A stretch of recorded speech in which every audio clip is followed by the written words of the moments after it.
We think about the fairy tale wand, the magic wand. In the tarot deck, the wands represent the fire energy. It's the fire element. It's the fire suit of the deck.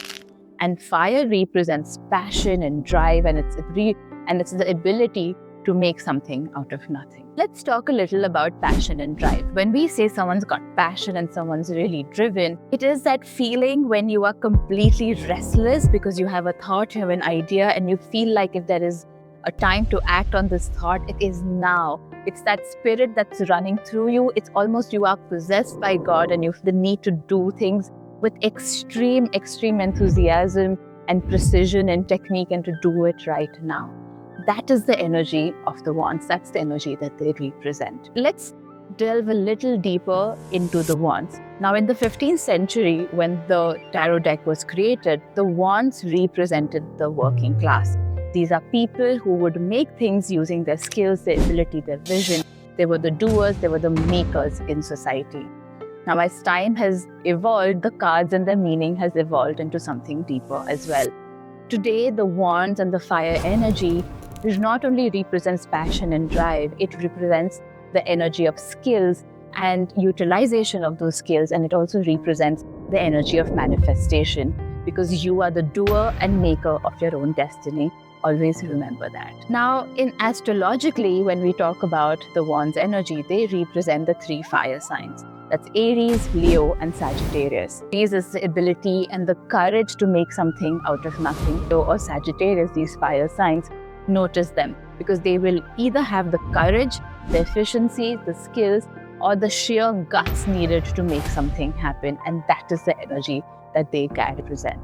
Now, in your readings, if you're getting a lot of wands energy, this is your sign. This is your sign that stop planning, stop overthinking. It's your time to do, and the time to do is now. Now, let's talk about the wands through some examples. Let's talk about it through the examples in the tarot deck itself. First, we have the Ace of Wands. This is the idea. This is the inception of the idea. It's almost like God has presented you with an idea, or it is your own idea that has come to light. And this is the beginning and the inception of the fire energy. And then comes the 3 of Wands, like the Leo energy, which is the courage that is required to continue building, to have the vision. And then we have the 8 of Wands, which is the Sagittarius energy, to build with efficiency and to continue onto this path of building something for yourself. And as you keep building and you come to the end, you have really achieved something.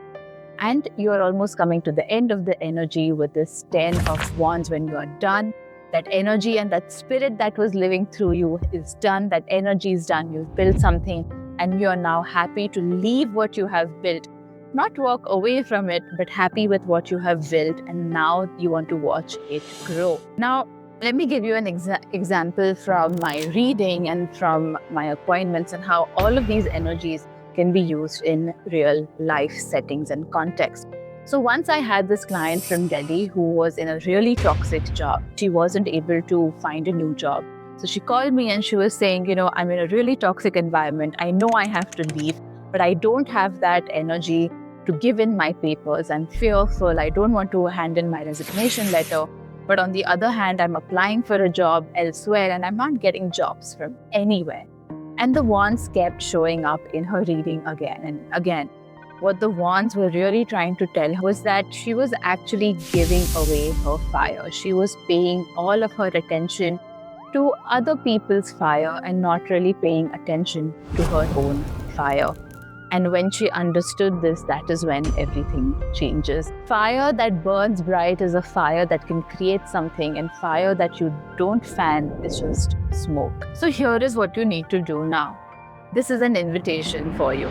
Now, if you've been waiting for something to happen, maybe you're waiting for the right opportunity, the right time to do something, the right partner, whatever it is that you're waiting for, this energy, the wands energy, is actually asking you to move, to take one step forward towards that one thing that you're passionate about, that one thing that excites you. Remember these 2 cards, you need to have the courage and to take that one step forward. So it could be something as simple as sending that one text, that one email, writing that one line, that one proposal, knocking on that one door.